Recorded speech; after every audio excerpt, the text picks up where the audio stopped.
সিনেমায় এমন কিছু চরিত্র দেখা যায় যারা খুব ঠান্ডা মাথায় কারণে কিংবা অকারণে মানুষদের ভয়ঙ্করভাবে হত্যা করে এবং এই ধরনের কাজ করে তারা এক ধরনের আনন্দ পায়।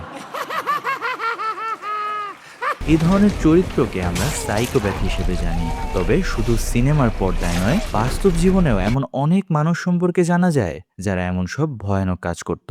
উদাহরণস্বরূপ এড গেইন। এই নিষ্পাপ চেহারার লোকটিকে প্লেনফিল্ড বুচার বলা হতো।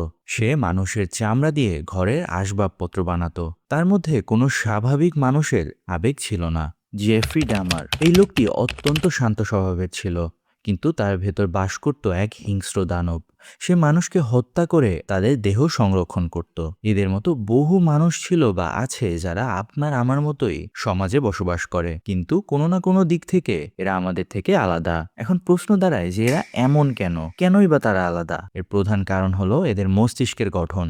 সাইকোপ্যাথ একটি মানসিক অবস্থা যাকে বলা হয় অ্যান্টি সোশ্যাল পার্সোনালিটি ডিসঅর্ডার বা এএসপিডি। গবেষকদের মতে সাইকোপ্যাথদের মস্তিষ্কে অ্যামিগডালা নামক অংশটি সাধারণ মানুষের চেয়ে আকারে ছোট বা কম সচল থাকে। এই অংশটি ভয় এবং আবেগ নিয়ন্ত্রণ করে, ফলে তারা আমাদের মতো ভয় পায় না এবং অন্যের কষ্ট অনুভব করতে পারে না। অর্থাৎ যে ইমোশনগুলো আপনার আমার ভেতর কাজ করে সেটি তাদের ভেতরে কাজ করে না।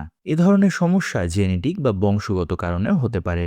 গবেষকদের মতে এই ধরনের মানুষদের চরিত্রে কিছু কমন বৈশিষ্ট্য লক্ষ্য করা যায়, যেমন এরা কথা বলায় খুবই পটু এবং খুব আকর্ষণীয়ভাবে কথা বলতে পারে, যা দিয়ে তারা সহজেই মানুষকে বশ করতে পারে। এদের মনে মায়া দয়া বা অপরাধ বোধ বলতে কিছুই নেই। তারা কাউকে ভালোবাসতে পারে না। এরা খুব সহজেই একঘেয়ামিতে ভোগে, তাই উত্তেজনার জন্য এরা বড় বড় ঝুঁকি নিতে ভয় পায় না।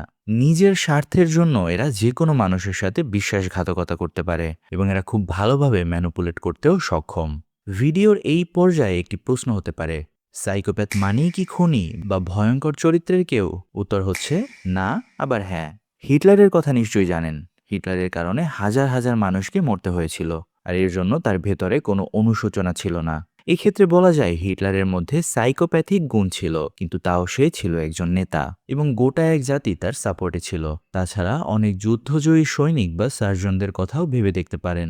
যুদ্ধের সময় হোক কিংবা অপারেশন টেবিল, চরম সময়টিতেও তাদের হাত কাঁপে না বা তারা ভয় পায় না, যা অনেক সময় তাদেরকে হিরো বানিয়ে দেয়। এখানে তাদের মধ্যেও সাইকোপ্যাথিক গুণ আছে বিদায় তারা যুদ্ধের মাঠে গুলি চালাতে এবং মৃতদেহের উপরে ছুরি চালাতে ভয় পায় না।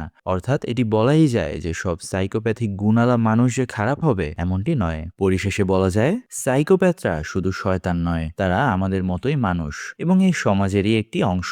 এখানে তাদের মস্তিষ্ক শুধু আলাদাভাবে তৈরি। এ ধরনের গুণালা মানুষরা অনেক সময় সমাজের জন্য উপকারী হয়ে থাকে, আবার অনেক সময় তাদের ভেতর ভয়ঙ্কর সব উদ্দেশ্য কাজ করে। এ ধরনের মানুষদের উদ্দেশ্য সম্পর্কে বোঝাও বড় মুশকিল।